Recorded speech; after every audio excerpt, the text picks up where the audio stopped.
We're at the outlet of Morice Lake, where the Morice River or Widzin begins or originates. And it's in the heart of Wet'suwet'en territory.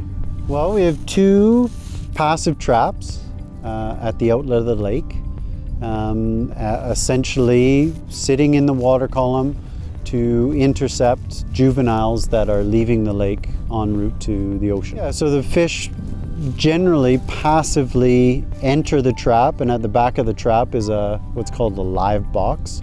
So that's where the fish will congregate and seek refuge from the turbulent water of the trap. And so when we arrive in the morning, they're generally doing their thing, swimming around in that live box. We will then dip net them out of that live box and bring them up to our sampling station here on the beach to process them and try and extract as much information from them as possible.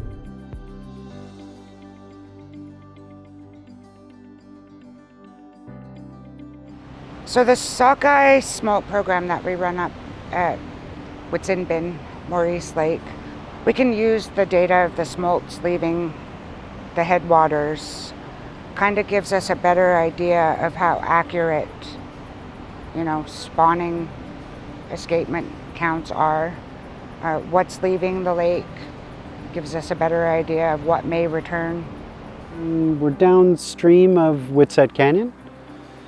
We're with Wet'suwet'en Fisheries, called the Beach Seine site. So there's two fishing sites for salmon. One is in the canyon itself, upstream, and this one below the canyon is called the Beach Seine. So they've just done a set, caught a number of fish. They've caught a steelhead, which they've simply released. But with the sockeye, they're at this moment primarily tagging them for two reasons really. One is for a mark recapture estimate. So they'll capture these sockeye, they'll take length measurements, they'll take scale samples, they'll place a tag, either a passive tag, which is color coded, or they'll place a radio tag in them, which we use to track them back to spawning grounds. So what you're witnessing in the canyon is the Widzin Mark Recapture Program. You're seeing our two top fishermen using the dip net to bring the salmon to the tagging table in the holding tanks, where they will apply DFO passive tags. And on top of that, we are deploying radio telemetry tags so that we can track the sockeye salmon back to the headwaters and the spawning grounds.